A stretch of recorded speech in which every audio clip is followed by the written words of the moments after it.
Welcome to the Startup Grind. Thank you so much for joining us tonight and for taking your time to share with us from your experience and your learnings. I thought you would come in pajamas tonight. Yeah, exactly. It's difficult to get out of it, but I try occasionally to put on some other clothes as well. Okay. Well, I don't sleep in pajamas, so that wouldn't work for me. I don't know. Well, however, I mean, we do have many people who say that, they don't have a. I mean, nowadays many people are maybe not using anything specifically to bad, but once they try Dagsmejan, there's no turning back. Okay. Yeah. So we like to sort of go back a little bit further before the company. Where do you come from? So I'm originally from Sweden, but I lived abroad for about 15 years.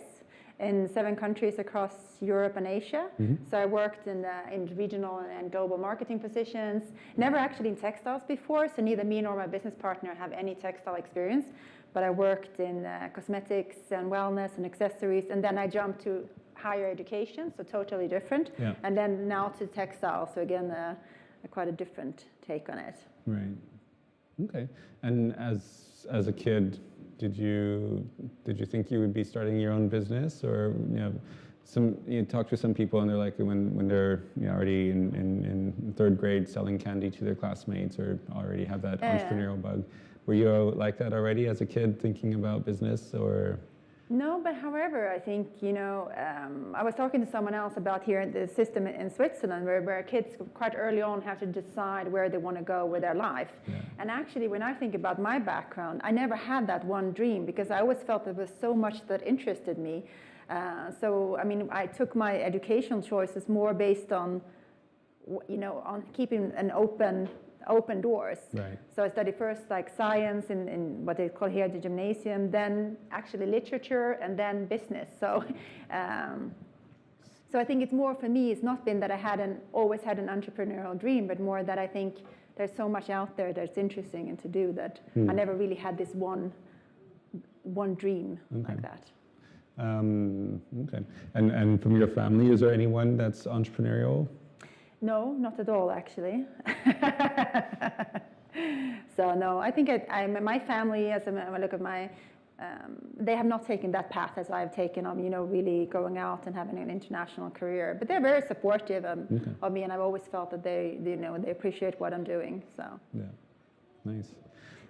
So tell us a little bit about the company.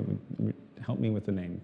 Yes, so the name is Dagsmejan, which is a Swedish word, and it actually comes from two words, dog, which means day, and mejan, which means power. Okay. So it's the power of the day, and it refers to this time of the year when you go from winter to spring, and actually how the sun and the light is bringing back life into nature. Mm-hmm. And for us, really.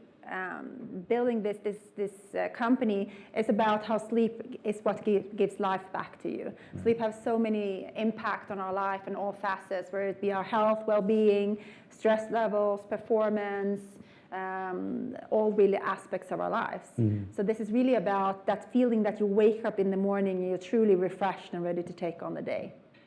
Is it from a fashion perspective, or what's the thinking behind because it's pajamas, right? Well, basically it is sleepwear, but we are not a fashion brand, so we are focusing on the physiological sleep needs. Right. So it's really interesting to see in sportswear how much has happened. I mean, many people would no longer run a marathon in a cotton t-shirt.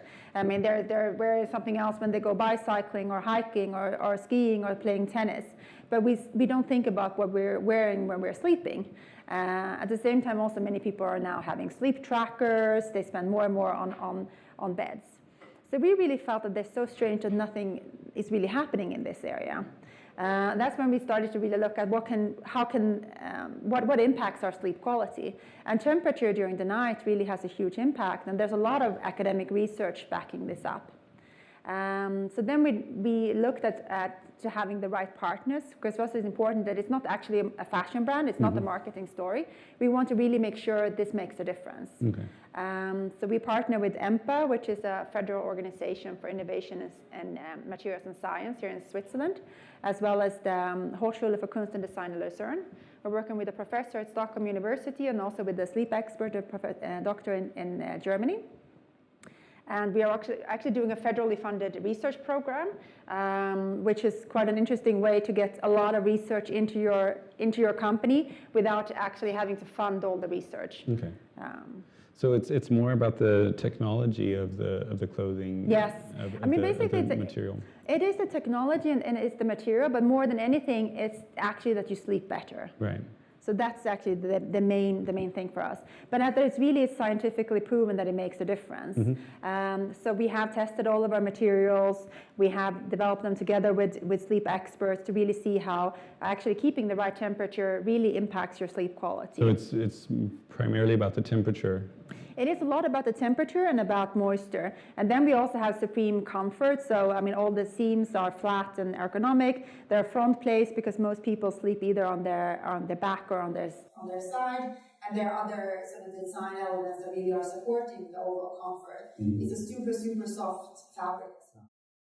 It really helps. Other independent testing has shown that it keeps you as a 1 degree lower in temperature for our balance range than a normal cotton pajamas. It really helps to keep you nice and cool for the whole night's sleep. Okay. And did you have trouble sleeping? Is that kind of where the idea came from? The idea came actually more from kind of the fact that we've both done a lot of sports and seen what's happened in sportswear. Would be your co-founder? Yes, and actually Andrea sitting here. But the other part is, yes, traveling, working a lot, traveling a lot with business, and you're constantly sort of jet lagged or you're in different time zones. Definitely I feel that growing older and trying to still maintain an active life, you have to sleep well, and it's such a vital component. Right. So there's all sorts of new fabrics coming out these days, from stuff they take from the ocean or from all sorts of new materials that they're discovering or implementing, or that has specific effect for women with menopause, and all sorts of technologies and revolution that's coming with textile. How do you guys fit into that? Is it really from the fabric side, or? So the big difference for us is we took a conscious decision to use natural fibers, okay. Because we believe that that's really important also from a sustainability aspect. And almost everything that you see out there is synthetic fibers, all of the fiber technologies, because it's actually it's part of a synthetic fiber. So that's a big differentiator versus what competition is doing. Mm-hmm. So this was one conscious decision we made. And then we were using complex knitting structures with natural fibers, which technically is very difficult to do, and that's not out there on the market. Mm. So that's one big difference. And the other is that there's not really a sleepwear brand that is focusing on how you can actually improve your sleep by wearing better clothing. Okay. And especially when you have, so it's not really hardware, but it's a physical product. When you have when you're building a software or something, it's code. It's a lot, at least in the early stages, it's a lot cheaper. When you're working with research, with material, with real product, with logistics, with warehouse, all that, there's a lot more expense. So in starting out, did you bootstrap, or how did that work? We definitely bootstrapped, and we had also some quite significant delays. We were over a year delayed with our first collection. And then, of course, when you actually have all the expenses already and you can't launch to the market, that's quite a significant cost. But also, the research has come through this federally funded research project, and working with partners that are, not requiring a compensation, basically. Then, of course, we didn't produce a massive quantity, but because everything is custom made, there are definitely minimum order quantities on every level of our production plan. We were telling some people here today, we have a warehouse in Germany that's distributes to the rest of the world, but we're actually just now moving our warehouse away from our home in Switzerland to an outside company. And we're moving into a real office, because it's just with so many costs, and we want to make sure that we can also have some money flowing back in before we're really spending. Do you have investors already? Yes, we're just now completed the external first funding round. Okay. We have investors on board, and we decided to go for investors that really also are strategically involved in the business. So you found people who actually had a passion for the idea, not just, very much so, not just the financial opportunity. Yes. Yeah. Okay, was it easy to find? Was it easy to convince them, or? It was not so difficult to convince this group because of the way we came in there. But in general, I would say finding funding is definitely a key challenge. And when you are a kind of not a fintech or a company that is kind of in the hot zone, I think there are some other challenges. For sure. So definitely things that we found did not work for us. For like doing this, there are some of these events where you present into potential investors and stuff like that. We really didn't do that much at all. I mean, we did it once, but we felt that was not at all our venue. But then through connections, we got in contact with one person who actually then opened the door to the rest. And these are then people that are now really part of our in a way, part of the team, and also have the possibility to make additional investments in the future because they're... So the value of networking. Yeah. Definitely. Being out there, meeting people, talking to people. Yeah, absolutely. Okay. And starting in Switzerland, was that were you already here, or did you come here to start? Was there a reason for being in Switzerland to start this company? I was already in Switzerland because I came as an expat here, and then I wanted to stay here, so that's why we started in Switzerland, basically. Okay. And my partner is also Swiss, so yeah. Okay. And today, right now, what's the biggest challenge you have?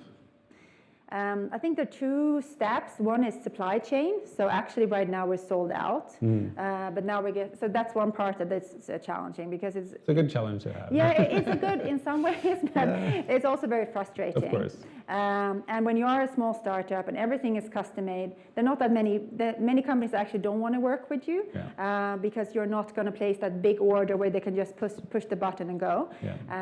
So that's kind of a challenge. Really find reliable collaboration partners and to manage the risks. And so we are now working with multiple suppliers and to really try to manage the risk better. Then I think another challenge is once we get to stock with challenge will be to sell, of course. So you're either afraid that you don't have stock so you can't sell, or you're afraid that you have stock and you can't sell. And they're really to try to, I mean, we talk a lot about what you're not doing as well. I mean, really be conscious about that there are many things that you cannot do because there's just a limited amount of time. For sure. In the first phase, we were experimenting a lot to see what works and what doesn't work, but every activity you do takes a lot of energy and a lot of time. I'd say that's it. Yeah. And a product like yours, do you think it's more the innovation or the design, or what is it that is the critical aspect that's the make or break, that it really has the biggest impact? I think it's the product benefits. I mean, we have extremely positive customer feedbacks. We have, I mean, from our e-commerce store, we have less than 3% return rates. We actually have a sleep comfort guarantee. So you can actually wear our sleepwear, sleep in it for 2 weeks and send it back and get a full refund if you don't like it. Okay. And we don't have a single person who has exercised that right yet. And we do have people, particularly if they have a challenge with getting hot and sleeping poorly during the night, we have extremely positive. People are sending emails, really thanking us, saying it makes a big difference. So I think really to have that product that customers love and that really solves a problem, that's the most important. Speaking of customers, who are your primary customers? So, I mean, everyone's your customer, right? Yes, everyone sleeps. But we see our customers as between the 30 and 60 years span. We sell as much to men as to women. We would sell more to women than to men. We have a lot of male customers, maybe because we are innovation and technology driven as well. And then we thought it would be people who are super interested in their health and who are the kind of person who starts every day with a green juice or something. But we actually find that it's much broader. It's actually a very wide range of people. Yeah. If anyone has a question, just raise your hand and we'll take your question. Yeah, Conan. Just curious. I'm just curious. It doesn't sound like you have any immediate competitors doing the exact same thing right now. But you said that you're doing open research with this university. Have you got any foresight as to whether or not you're going to have some competitors in the future? What are you doing about your sustainable competitive advantage? I mean, that is always a challenge, of course. So basically, that's also why we decided to take external funding to try to kickstart, really get the growth going more quickly to try to establish a market share. We don't see a big challenge from established competitors, like or established companies, like for example, Calida, because it's very difficult to turn a whole brand around and reposition it. Yeah. But there could be a new brand coming into the market. So that's why we really want to establish a strong market presence quite quickly, and that's why we actually also decided to take in investments. That's one side. The other side is to continuously do research and continuously innovate and develop our products. It's more of a personal question, but when you first started, did you have to make any lifestyle changes? Did you have to reduce your income, move out of your house? How did you find that first year? I mean, in the very beginning, I didn't take any salary. Now I take a salary which is a fifth of what I earned before.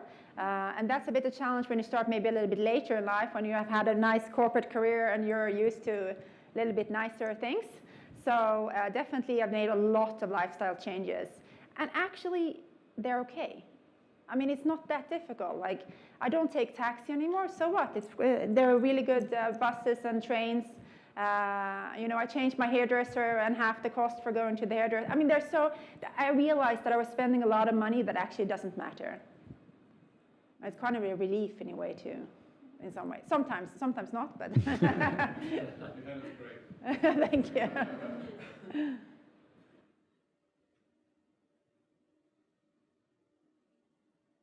Thank you so much for your time here.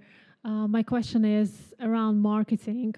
What is the most effective marketing channel for you? Did you find social media is working or not? Or do you rely more on search engine optimization? What do you do to promote your brand? Yeah. So the situation we're in right now has been a little bit special because we got a lot of PR in Switzerland when we launched because one of our academic partners sent out a press release. So we were actually in all of the major newspapers in Switzerland, like from NZZ to Aargau Zeitung to St. Gallen Zeitung, and they're all syndicated. So we got a lot of PR, and that works extremely well for us. Actually, really converts to sales, which is really nice. But then the other challenge of that is, like I said, we're actually almost sold out. We sold out on many products, and because we have been that for quite some time, we have not done so much marketing campaigns. Because it doesn't make any sense for us now to spend marketing money because we can sell out the products we have without spending money for it, basically. But what has worked really well so far for us has been PR. And for that reason, we're also investing in PR agencies in Germany, in the UK, and in Sweden, which are some of our core markets. And we're also getting a person on board dedicated to really work on driving digital. Because with our cost structure, it's much more beneficial for us to send directly to the end consumer. But I couldn't really answer exactly on the others what is really working because we have not done enough to really be able to evaluate. Yeah. By PR, you mean like women magazines, or what converts? What really converts very well for us is newspapers, actually. So we were also in the UK, for example, we've been in the Sunday Times in a product review. And we also been in Forbes, for example, and that has really converted because it's actually journalists writing very positive things about your product. Yeah. And here in Switzerland as well, like we had some people buying our products and then they come back and say, oh, I didn't know if it was just in the newspaper, but I really love it. So that has been the best. Then we've also been in some other women's magazine, like in Annabelle, not a big one, but a small mentioning, and also in some other magazines. And that doesn't convert as well. So for us, it's really newspapers that really converts. Yeah. Yeah. No, I mean, we did not necessarily expect that, no. Yeah. So how do you see your business in the next 1 or 2 years? Like to develop a product or... Yes, so we actually have now, our ranges are focused on the physiological sleep needs. So the first range we have now, we call the balance range, which is for people who don't have a specific problem that they either are too warm or too cold. They're sometimes warm, sometimes cold. It really helps you to keep you in an ideal climatic zone during the night. Then now in September, we have our Stay Warm collection coming in. So this is really an ultralight, breathable fabric that keeps you as warm as other fabrics that are up to 50% heavier. So it's super, super light. Then next year, we have a Stay Cool range for people who have a problem that they get hot and sweaty during the night. And we also have a recovery range. So we really want to focus on those physiological sleep needs and how you can improve your sleep with that. So that's kind of in the product side. On the market side, when we actually launched through a Kickstarter campaign last year, and then we were like, yeah, we're going to go global, we're going to sell everywhere. And then we think, okay, that's maybe a bit naive, because to be honest, you need so much attention to make any waves in a market. So now we say we really want to grow in Switzerland, in Germany, in the UK, and in Scandinavia. And we focus on those markets in the first 1 to 2 years. And then after that, we want to roll it out in other markets.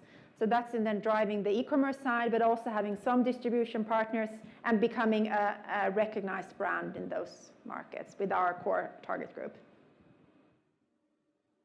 How long has it been since you started? The company was officially founded in 2016, in the end of 2016. But by then I'd already worked on, I think, a year or something. Okay. Yeah. And has there been any major hurdles or any major setbacks that made you almost want to quit? I mean, the massive delay we had was a major, major setback, because it just pushed us so far back on time schedule. And at the same time, you have all the running costs and so forth. And then we had this Kickstarter campaign was like, oh God, we can't deliver. How are we going to solve this? And then, the fabrics were late, and then our partner that actually sews it, we're like, well, no, you lost your production slot. So then it pushed us back even further. And then you're like, oh my God, is this ever going to end? And you can actually put something out there on the market. That was a big one. And I think you have to expect there's going to be delays, and you have to be prepared to financially also weather that, because otherwise I think it's difficult. And from an emotional or personal level, how did you get through that challenging time? I mean, it is super, super difficult. I think the thing that really kept me going was that I actually really believe in this. I really think that it can make a difference. I believe in the product, and I think that there is a need for it. Yeah. I wasn't sure always if we could meet that need or put it out on the market or be successful at it, but I believe fundamentally in the idea. Yeah, that's true. You have to have that driving passion to keep you going. But I mean, in many moments, it's like, oh my God, why did we do this? Yeah. But yeah. And how many employees do you have now? So we're 6 people now. Okay. And what was it like hiring the first people outside of your, or is everyone still part of your inner circle? No, I mean, it's a bit strange, actually, yes. Because I mean, I had teams before, but now it's different. And but it's your pet, exactly. It's your baby. It's like, don't touch it, it's mine. But I think it's more like when I remember one person in my team was like, "Oh, it's so great with our company." I'm like, "Our company?" And you feel like, no, not in the bad way. I'm so happy that she feels it. But at first, it was a moment of surprise. I'm like, you see what I mean? Because it's so much. You've spent so much time on your own with this and kind of built it. But I'm extremely happy to have people on board. It's very nerve-wracking. It's so much more nervous to hire people when it's your business. And it's such a small team that every person makes such a big difference. Yeah. It really has to be right, have to want to work in this environment, get along with everyone else. And is there any special traits that you look for when hiring someone? I think just someone who really can work in an entrepreneurial environment and understand that means that on the good side that you get to be involved in everything, but on the bad side you're involved in everything. So if need be, you should actually also be prepared to pack some boxes and really get your hands dirty. Right, yeah. And I think that was some of our concerns, that to find people that can go from the strategy level, but also understand that actually when it comes down to it, you also have to sit and do a lot of hands-on stuff yourself.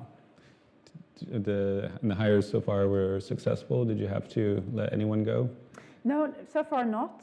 That's the next it'll come eventually. Yeah, exactly. I mean, we have some critical hires now that I hope are really panning out. But so far, the people have been, I mean, amazingly motivated and passionate about it. So I'm very happy about it. Yeah.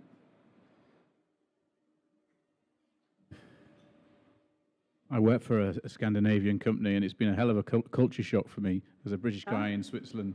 How do you feel that your own Swedish background, how do you feel it's actually contributed to your success? That's a good question. I think maybe being more, I don't know actually, that's a very good question.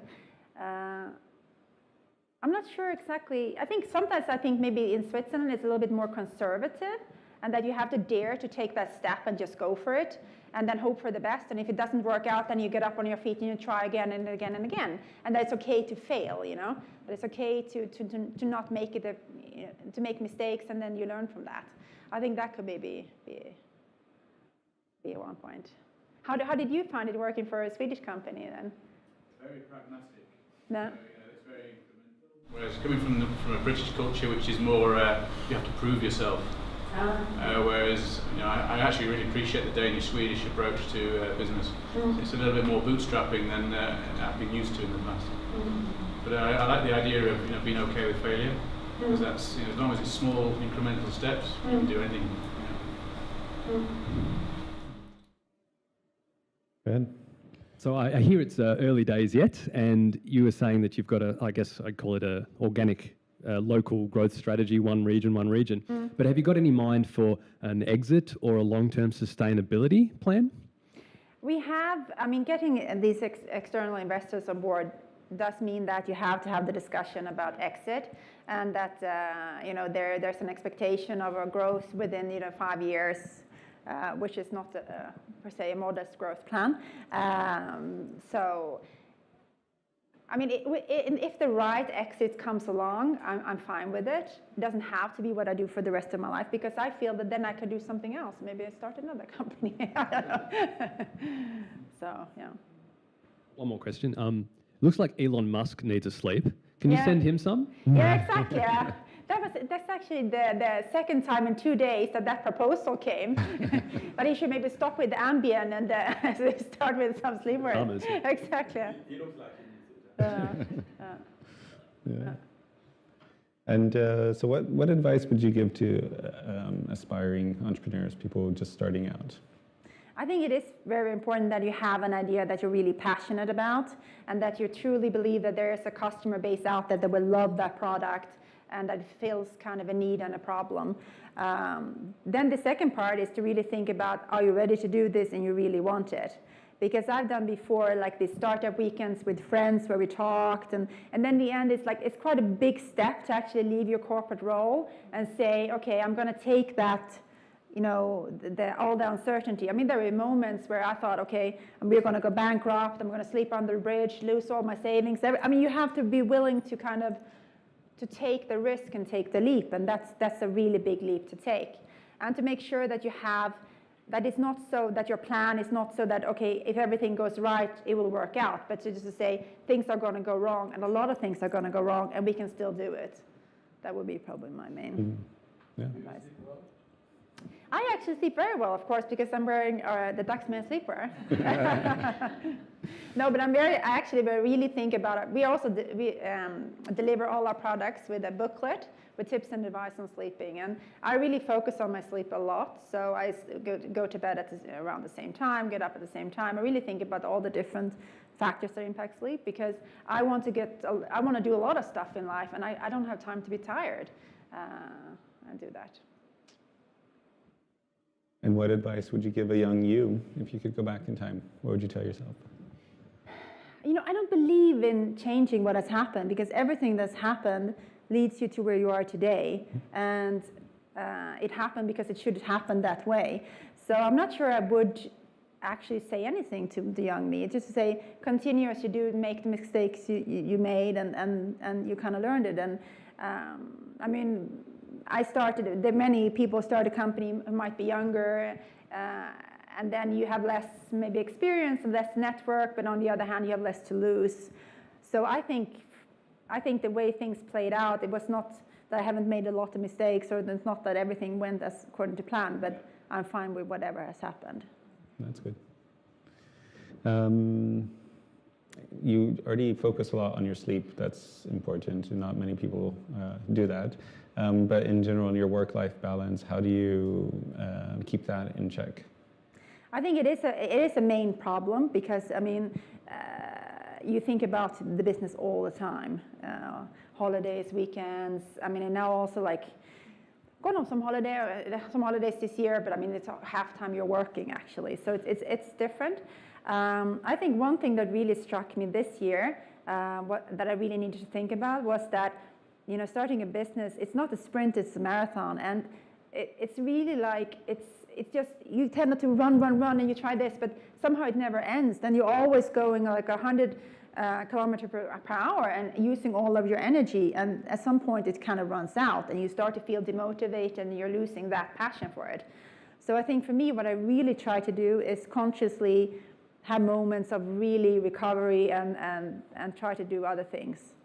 And it's very challenging, I would say, but I try. Okay. And so what do you do in your downtime? What do you like to do to relax?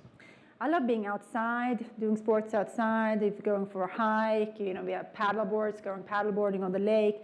I think Switzerland has there's so much to do. You can just leave your house and go for a long walk or something like that. That really helps me to unwind. Like, because you don't have a core knowledge, you earlier said as well that you had issues with on-time delivery or so forth. So if you would be able to judge what's happening or be more of an expert, but I mean, it's part of the challenge maybe as well, and the fun part in it. I don't know.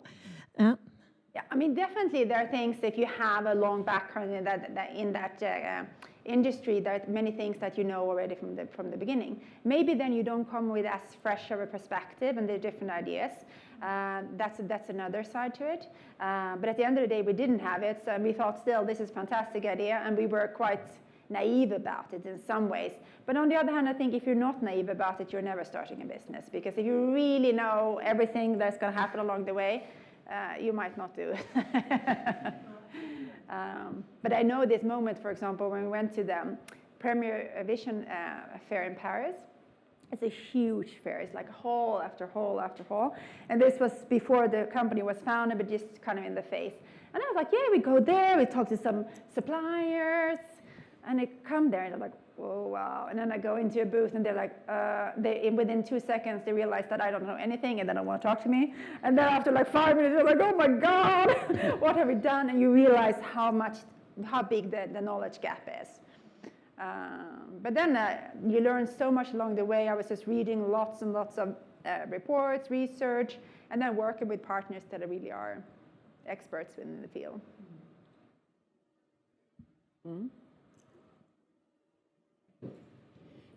How did you find your co-founder, and what would you say is important to look for in a co-founder? This is a little bit exactly. This is a little bit special because we are actually a couple. And we actually were a couple before we founded the company. So the first time we met, we actually started to talk about how we both always had a dream, not always, but had a dream to start a company. And the different ideas. I mean, Andreas had also had some friends. There were some sort of discussions about business ideas, but never actually took the step. And I also had on my side with friends some discussion about possible business ventures. So that's very special, and that's really great, but also complicated. So you really need to then, if you want to go down a route, you really need to want to spend a lot of time together, which we do. And I mean, the benefits of it, when you are going on a holiday and you spend half of the time working, the other person is not angry because you're spending half of the time on your holiday working. I mean, you're both in the same boat, and you kind of understand it. And the negative part is that if you have that dip and you're like, oh my God, what's going to happen? Then most likely your life partner also has that dip, so you don't maybe have that person to pick you up. What I think with finding, if I say not this, but I had other discussion with friends about starting businesses, I think you really need to be on the same page with terms of understanding what commitment it requires. So I was in quite some late discussions with one friend, but she was like, oh, I want to see it take off before I leave my job, and then on weekends I want to do this and that. And it's like, it's not going to work like that. If you want to start a business, it's really like, it takes so much time, and if you're not willing to put that time in, for whatever reasons you have, especially here in Switzerland, it's so comfortable. It's it's really another. And it's something I've noticed. A lot of other cultures, a lot of startup ecosystems, it's more of a necessity. Whereas here, you have to have that deep passion to leave your comfy job and. You know, like I said, take a fifth of the salary, and or if even that. Yeah, exactly. And the you know, give up the happy hours and the cinema with the friends, and not that you become a hermit, but there is a lot of focus that you need to have. Yeah, definitely. And if you're not on the same page there, I think it's going to be very problematic. Do you have any other partners, or is it just the two of you? No. Business partners. No, in terms of founders, it's just the two of us. Okay.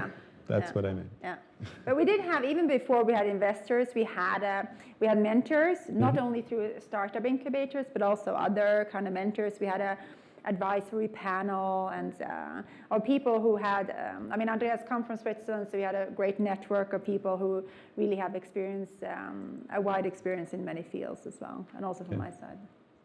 With the Kickstarter campaign, so that's often a topic that comes up. People are, want to do a Kickstarter campaign to get some money, to get their product going, but I don't think most people recognize how much effort it is. Can you tell us a little bit about that?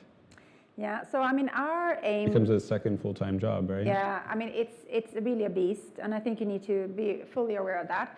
We did the Kickstarter campaign not so much to raise money, actually, as more to gauge feedback from customers and to build more of a brand and to build more of a buzz around the brand. And you kind of read about it and you say, okay, it's going to take a lot of time, but actually it is so time consuming. Right. And then it depends a bit. I'm actually happy we did it in the end, but if I think about it, I actually was one of the worst things I've ever done. Because first it's all the work beforehand, and then when the campaign launches, I mean, you're obsessively looking every day and like, oh my God. I mean, I had one night, I woke up at 2 and I redid our whole page till 6 o'clock in the morning because I had a panic attack that there was something that was not converting. And it's just like, it's such a intense experience. But we made a lot of changes after the campaign, actually, both in terms of our positioning, in terms of the packaging, in terms of our market strategy. The feedback that you got. Yeah, based on the feedback we got. But also, I mean, for example, we really realized that our product was perceived as very premium. So we changed our packaging concept to support a more premium positioning.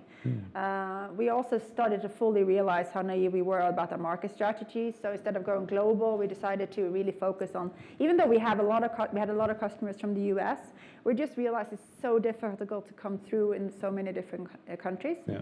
We also made some change to the designs and we changed actually we reshot all the imagery and everything. So. Okay. Yeah, it's interesting. One corporate, I forget the company, but they used Kickstarter for their R&D process to launch a new product, which normally would have taken them 5 years, but they did it in 11 months or something like that. So there is a lot of benefits in doing that, but it is a lot of effort as well. I mean, it's great the feedback that you get and the real personal, and the people who are interested in it. That's I think a very strong point. It is, and I mean, so our campaign was actually, in April, was one of the top 5% most successful campaigns globally. But that also really kind of shows that most campaigns are very unsuccessful. I mean, people see the unicorns are the ones that are, there are 1 million campaigns, but I mean, that's very, very, very few Kickstarter campaigns that are in that area. And we were looking before, but of course now when we had our campaign, we were always in the top, on the first page for April, and we were almost always in the first or the second row, so between place 1 and 6. But then you start to scroll down and you see these campaigns that not a single person has bid, not €1. You're like, you don't even have a mom who's like making a little effort or something. And there's so many campaigns that are really not making any money, actually. And also, I mean, if you want to be successful, you need to drive a lot of traffic yourself to Kickstarter. Nothing is happening by itself. You really have to push the traffic there. From your own side. Yeah. Yeah. Okay. And did you guys have any bigger clients or like a big sale that came through, or like a financial success? Not, I guess, on whatever scale, like your first client or your first order, and what did that feel like? You mean like a customer? Because we sell both to customers and to business partners. Well, I guess if you sell one pair of pajamas, that's exciting. But if you close a business partner, that's but we have one customer has bought pajamas for 2,500 francs from us. Okay. I mean, she's ordered like 7 times, and you're like, you wonder, and then you get very happy as well. But I think we closed with Butler, which the Grand Hotel there are selling our products, and they have sold 500 units within like a few months, which for one key account is really, really big. Yeah. So we're very happy about that. If we can replicate that with a few players, we're actually in a really nice position. Yeah.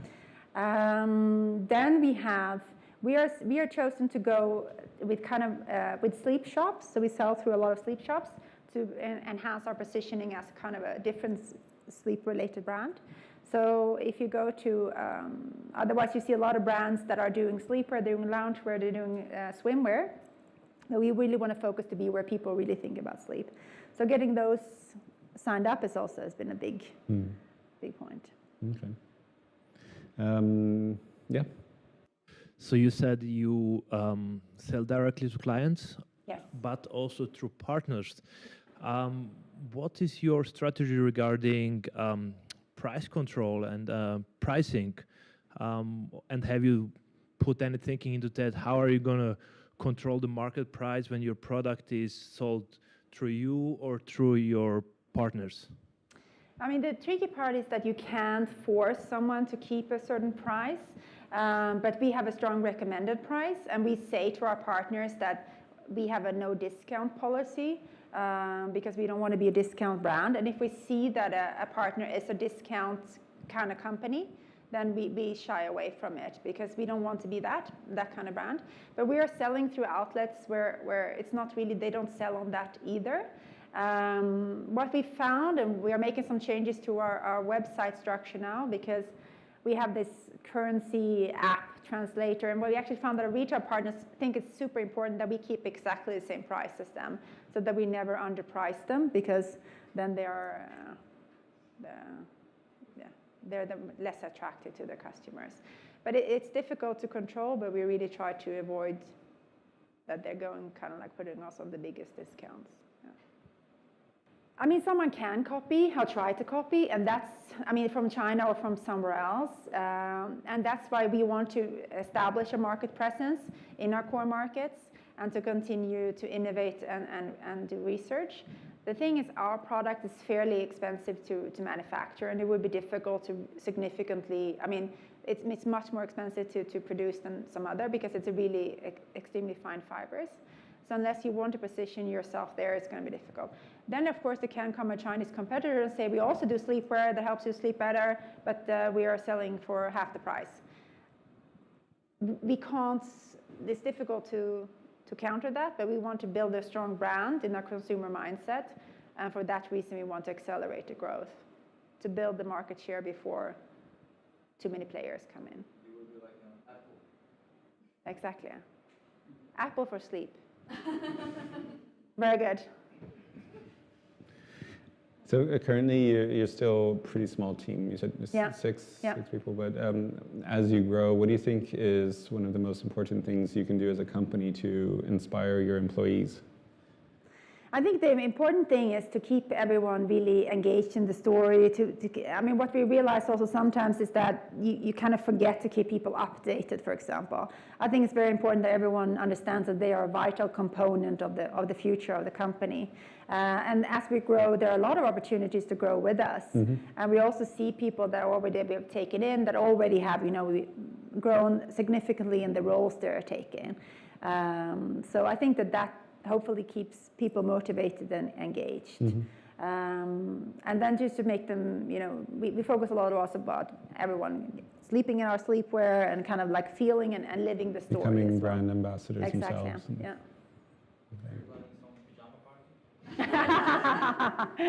Will you come if we do? Yeah. Okay, good. Yeah. I mean, events is a thing we haven't really looked so far into yet, but that could definitely be an interesting point.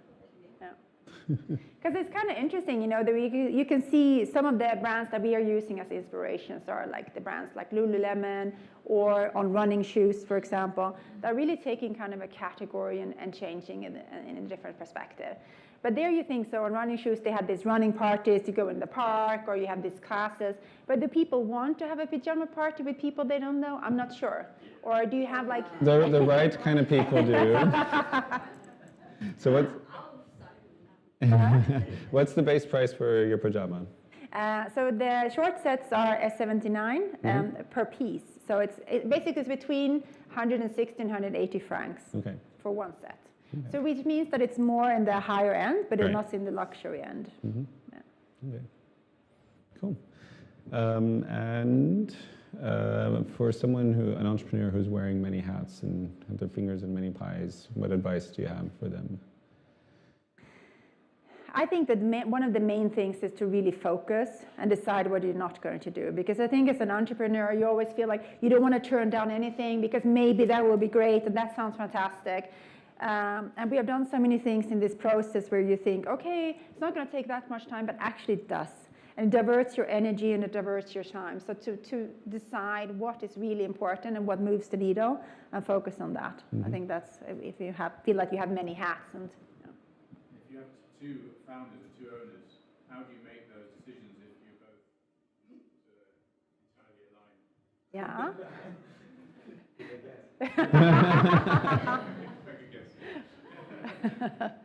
No, I mean, it's always a challenge in that structure, so we're kind of co-CEOs, but we actually have our areas very split out. So I work very much on product development, marketing, and digital, and Andreas really work on sales, distribution, investors relations, and what else? Yeah, and supply chain. Yeah. So in that sense, we have those areas, so it becomes quite clear who's the main person. But of course, there are things, moments when you disagree and you have a discussion in the office, and then in the evening you're still disagreeing a little bit, thinking, oh, but you try to get over it, yeah. And what's a mistake that you've made that you would want other entrepreneurs to avoid? I think one thing that I underestimated coming from big corporates is when you're working with suppliers, you're such a small fish, and they're just going to disregard you if someone else comes along. And there were a few times that we had collaboration partners, and then we've been working with them for several months. It's like, oh, well, it's not working out. And you're like, okay. Working just fine. And this is, I think, what I really think, when your volumes are small and you're not a big client to them, really to think about there's a big risk that they are going to deprioritize you, or if a bigger customer comes along, your account is no longer so important. So really to diversify there and not be too reliant on one individual partner. Mm-hmm. Yeah. I had a question coming back to prioritization. I actually have big issues prioritizing unless I try something. So once I try this, and that, then I can say, okay, I focus on this because that makes sense. But then it takes a lot of time to try all this stuff to then being able to focus. So how do you do your focus thinking? Like, do you read a lot? Trying to understand the experience of others, or how can you really understand what to focus on? I mean, I think you can learn a lot from others, and this is also interesting. For example, when we were doing the Kickstarter campaign, I looked in Switzerland at top 3 apparel Kickstarter campaigns, and I sent an email to those people who are just actually general to the kind of like the info address even, and say, hey, we're about to launch a Kickstarter campaign. If you have some time, it would be great to hear your experiences because your campaign was very successful. Within the same day, 2 of those actually called me up and were extremely helpful, like really going through their experiences, their pitfalls, sharing contacts. And this is actually what has most amazed me in this journey, is people are really, really willing to share their experiences. So I think to ask and talk, and you can learn so much immediately from people who really have experiences. Don't be afraid to ask. Yeah. Reach out. Yeah. Yeah, it's good. I worked on the launch of Nivea for Men in the UK when no one thought ever that men would use skincare. And I remember those days where we ended up in retailers who just would never even entertain us. How do you face that? Do you just not waste your time on people who don't believe, or do you move on to the next person, or do you actually try and convince them that there is a market for this? I mean, we now try to focus on where we believe that we can kind of convert to a client, because some people are just not interested in functional sleepwear at all. One of the part of kind of trying things was we were going to this B2B fair, and you see immediately, like there are some shop owners, they just like, I want to have this nice color, and then you try to talk about sleeping better, they're like, okay, goodbye. And then there's not really a point to try to convince them, because they're too far away. So we really try to find the partners that we believe have an interest in a product and a potential to really sell it. And then we believe that once that awareness has built up, then the other ones could also follow, like with skincare for men, for example, that now is so commonplace. But really, that's why we focus a lot also on the sleep shops, where they really understand already the importance of sleep. People are already thinking about how temperature impacts sleep. And also wellness resorts where the kind of mindset is already in health and wellness. One or two last questions? How do you think to hire some sportsman or woman to promote your business? Yeah, we're actually thinking about that, brand ambassadors. And that's definitely one of the areas we're looking at. Like, so we have... Exactly, yeah. Exactly, yeah. So do you have a contact to Federer? We would love to get it. No, but I think it's interesting. So we see it kind of like in different categories. We're not really sure about the strategy. So you have like, if I go back to, for example, Lululemon, they really work with grassroots ambassadors. So for example, yoga teachers in that particular country or city. And then you have, of course, like the Roger Federer type of ambassador, which is slightly out of our budget at the moment. Yeah, exactly. Yeah. Exactly. Becomes organic. Yeah. I mean, the thing is, we were actually discussing that the other day. Should you just send the product? So someone, I heard they worked with shoes, and they bought like a $500 pair of shoes, but they sent one shoe, and they said, I'll give you the other shoe if I can have a meeting with you. So send them just the shorts and say, I'll give you the top if you have a meeting. Exactly. He had a lot of success because they wanted those $500 pair of shoes. Yeah. You had a question? I guess in terms of trying to bootstrap a company that makes physical things, how does this work today? I mean, what do you build and what do you buy? What does your company do themselves, and how do you basically get into a kind of this virtualized company without having it done before? You said you have no background in textiles. Like, how do you actually learn how to make stuff, or how do you find the people that it takes to build your product? I mean, so basically the bootstrapping a lot was having actually an ecosystem of external partners rather than hiring and taking in-house. And this is both in the textile area, so the research we had, with the research project, we also had like the collaboration with the professor. We use different partners in terms of the manufacturing, but also, I mean, we have like an external graphic designer, copywriter, and there are actually platforms, I mean, not in the core product, but there are platforms like People Per Hour, for example, where you can actually find really talented people. I just had now a picture retouched by a man sitting in Vietnam, for example. So there are definitely opportunities where you can bootstrap. And for us, what we looked at was when you start taking a lot of people on your payroll, you have a really high fixed cost every month. So that was one of the things we kind of pushed forward. And in terms of on the product development side, that's why we're doing this research project that we have now, the second phase that we're just about to start as well. All right. Well, we like to wrap up with another series of questions. What we call the rapid fire questions. So the idea is there's just short questions, and the first thing that comes to mind, just pop that out. Good. So, for example, what is one item that you own that you would never sell? One item that you own that you would not sell? Anything my father has made for me. What is your most unusual skill? I'm great at playing Sudoku. And what's more important, strength, speed, or stamina? Stamina. And which historical figure do you most admire? Good question. Current, past?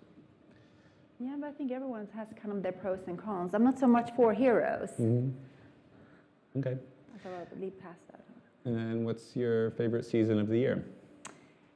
Summer, when it's not as hot as it is right now. And when was the last time that you tried something new? I feel I try something new every single day, actually. So, doing so many things I know nothing about. So. That's good. Yeah. Team or single founder? Team founder. I think you need that kind. I mean, you don't need it. I mean, there are many people who can do it on their own. But in the beginning, I started working with it full time before Andreas joined from a corporate. And sitting alone every day, motivating yourself, it's super hard. Cats or dogs? Cats, we have two.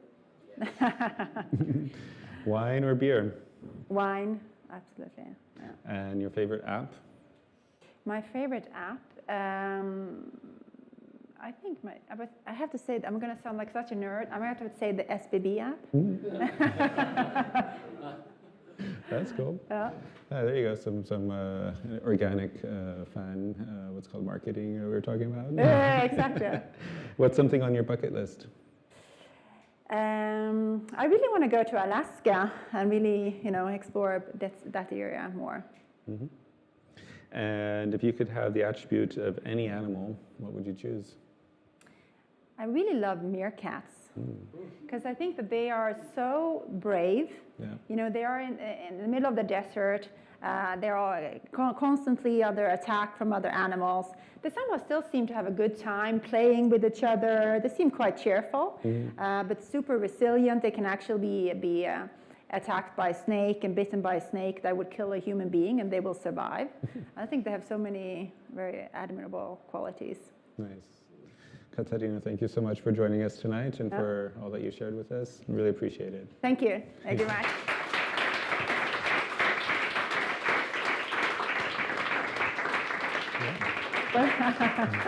Thank you.